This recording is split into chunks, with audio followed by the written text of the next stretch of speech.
आज मु आपण मानकु भोजी स्टाइल पनीर तरकारी तैयारी करी देखेबी जो थे मु काजू किंबा मगजर यूज करिनी तथापि पनीर तरकारी बहुत टेस्ट हम बहुत कम सामग्री रे आपण माने घरे एमती पनीर तरकारी तैयारी करि परिबे।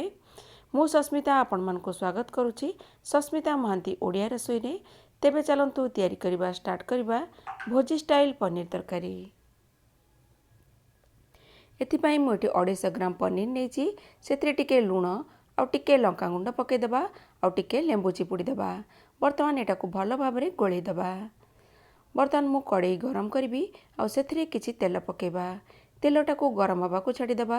तेलटा गरम होला परे पनीर को फ्राई करिबा। चारिपटे हल्का गोल्डन ब्राउन होला परे आमे पनीर को बाहर कर देबा।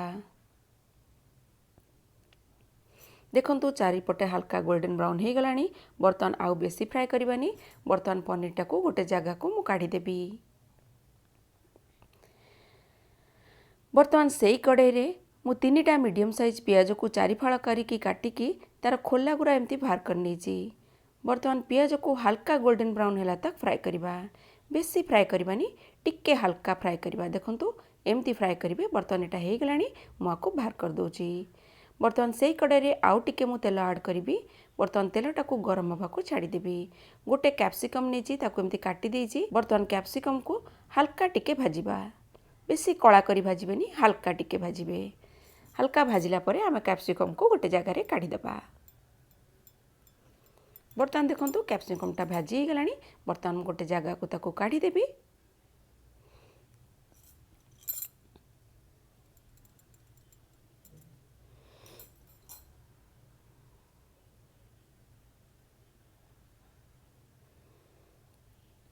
बर्तमान सेई कड़ाई रे मु आउ 1 टीस्पून तेल ऐड करी। तेलटा को गरम हवा को छाड़ी देबा। बर्तमान एथिरे मु 1 टीस्पून जीरा नेछि, 7-8टा गोलमरीच नेछि, 2टा गुजराती नेछि आउ लवंग 2टा नेछि। बर्तमान ए तेल रे एटा को पके देबा। सबु जीरा पके देली, गोलमरीच 5-6टा, 2टा गुजराती आउ 2टा लवंग। बर्तमान ताकू हल्का भाजी देबा टिके जेमती जीराटा टिके फुटी जीवो। तापरे आमे अलगा जिनस एथरे ऐड करिबा। बर्तमान देखंतु जीराटा फुटी गलानी भल भाबरे। मु 2टा मीडियम साइज रो पियाज को एमती चुना चुना काटी देछि। बर्तमान पियाज को पके देबी। बर्तमान पियाज हल्का होला परे बर्तमान मुठी रसुण 7-8टा नेछि आउ 1 इंच रो अदा नेछि ताकू भी छोट छोट काटी देइथिली। बर्तमान ताकू भी टिके फ्राई करनबा। सबु जिनस को टिके हल्का फ्राई कला परे आमे एथरे टमाटर ऐड करिबा। बर्तमान देखंतु सबु जिनस हल्का फ्राई हेछि। बेसी कड़ा करिकी फ्राई करबेनी टिके हल्का हल्का गोल्डन ब्राउन होतबो सेई पर्यंत फ्राई करबा। बर्तमान गोटे बड़ साइज रो टमाटर को मु काटी देछि। बर्तमान टमाटर ऐड कर देली। बर्तमान टिके लूण पके देबा। लूण पकेवा द्वारा टमाटरटा संगे संगे हे जिवो। नरम होला तक आमे फ्राई करबा। जेमती देखिबे टमाटरटा नरम हे जिवो तापरे आमे को काढी देबा। बर्तमान देखंतु टमाटरटा भल भाबरे हे गलानी। बर्तमान आको मु गोटे जगह को काढी देबी आ ठंडा हवा पई रखी देबी। ठंडा हला परे आमे आको ग्राइंड करिकी आर पेस्ट तैयारी करबा। गरम थिला बेले करबेनी ठंडा हला परे करिवे। बर्तमान देखंतु मु काढी देछि आको ठंडा हवा पई आ रखी देछि। ठंडा हला परे ग्राइंड करबी। बर्तमान गोटे जगह रे मु किछि खीरर सर नेछि। खीर ऊपर जो सर पड़ी जाय देखिबे फ्रेश सर नेबे बासी नेबेनी। बर्तमान देखंतु एटा सरटा टिके खीर सहित सर अछि। एटा को मु ग्राइंड कर देबी। आउ टमाटर अदा रसुण आउ जो पियाज नेथिली ताको भी ग्राइंड कर देबा। आको अलगा ग्राइंड करबा ताको अलगा ग्राइंड करबा। एटा खीर सरटा को ग्राइंड कले एटा क्रीम परिका काम करिवो। जदि आपन पाखे सर अछि यूज करंतु नले भी चलिबो। बर्तमान देखंतु 2टा को ग्राइंड करिकी तार पेस्ट तैयारी कर नेली। बर्तमान जो टमाटर पियाज अदा रसुण रो पेस्ट तैयारी कर रखिथिली ताको आमे छाणी देबा। छाणी देबा द्वारा जो गोटा गरम मसला जो खदड़ा अंश थिबो सेटा बाहरी जिवो। नले पाटिरे लागिले तरकारी रे खराब लागिवो खाइबा को। सेति पई भल भाबरे आको छाणी दियंतु। जो खदड़ा अंश गुरा थिबो सेटा को आमे बाहर करिकी फोपाडी देबा। बर्तमान देखंतु ए खदड़ा अंश को फोपाडी देली। बर्तमान को छाणी देला परे आको साइड रे रखि देबा। बर्तमान कड़ाई नेली। कड़ाई रे किछि तेल पकेली। 3 ରୁ 4 चामच तेल पकई दियंतु। बर्तमान तेलटा को गरम हवा को छाड़ी देबा। तेल गरम होला परे मु गोटे बड़ डालचीनी गोटे तेजपत्र पकईदेवी। टिके समय फ्राए करवा। टिके फ्राए करदेला परे बर्तमान एथिरे मु गैस फ्लेम को लो करदेली। लो करके 1 teaspoon Kashmiri red chilli powder पकेली। तेल रे काश्मीरी रेड चिली पाउडर पकेले तरकारी कलर बहुत बढ़िया भाव आसो। मन रखिए जितेबाला Kashmiri red chilli powder add करेंगे गैस फ्लेम को लो कर दिंतु। बर्तमान टमाटर पियाज अदा रसुण जो पेस्ट तैयारी कर रखी बर्तमान ताकू पकईदेली आ ताकू भल भाव गोलैदेबा।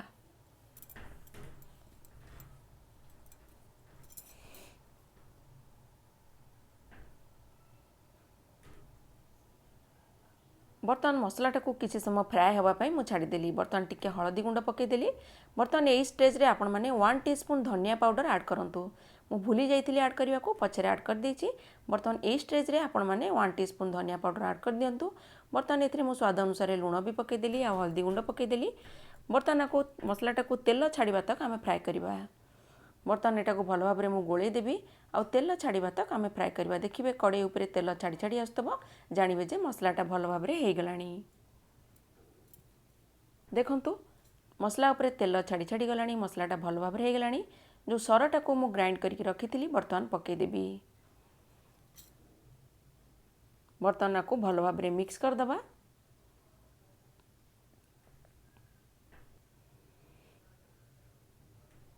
बर्तमान को कभर करके किछि समय छाड़ीदेबा। जमती ऊपर तेल छाड़ी छाड़ी जीव जानवे जे मसलाटा भल भाव में कषि हो गलानी। से पर्यंत आपण एटा को लो मीडियम फ्लेम रे छाड़ीदेवे। मझे मझे टिके टिके घाटी दौथे पूरा छाड़बेनी।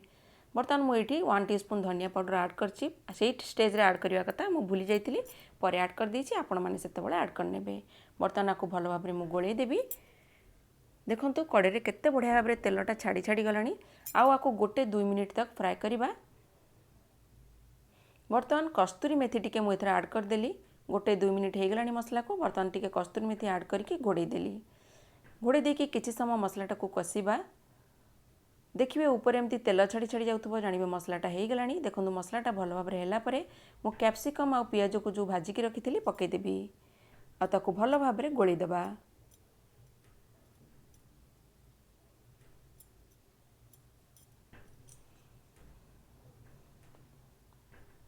बर्तमान को कभर करके गोटे 2 मिनिट पर छाड़देवी।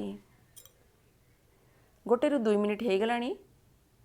मसलाटा भल भाव में कषि हो गलानी। कैप्सिकम पियाज भी कषि हो गलानी। बर्तमान ये स्टेज रे मु पनीर को ऐड करदेवी आउ पानी ऐड करदेवी। मन रखिए गरम पानी ऐड करेंगे। बर्तमान 1 कप गरम पानी मु ऐड करदेली। पानी आपणकर हिसाब रे आपण जेतिकी रखिया को चाहिए सेतिकी दे पारिबे। मुठी 1 कप गरम पानी ऐड कला परे बर्तमान ताको भल भाव में मिक्स करदेली आउ गोटे रु 2 मिनिट पर छाड़देवी फुटिबा पई।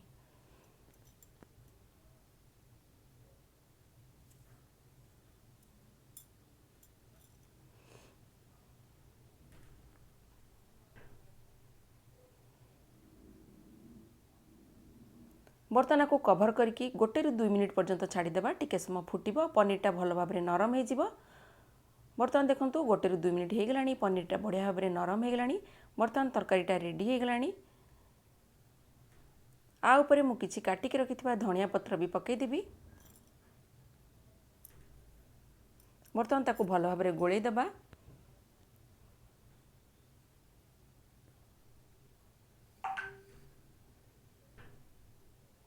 गोले देला परे बर्तमान मु गोटे जगह को ट्रांसफर करदेवी। देखिले केते इजिली केते बढ़िया भाव में आपण एमती भोजी स्टाइल पनीर तरकारी घरे तैयारी करि परिबे। बहुत तैयारी करबा सहज। आपण माने घरे आको थरे तैयारी करंतु। और जदि मोर वीडियो आपण मानकु भल लागिला तेबे मो वीडियो को लाइक शेयर करबा को भूलंतु नाही। तेबे फोनी देखा हबो गोटे नुआ वीडियो रे।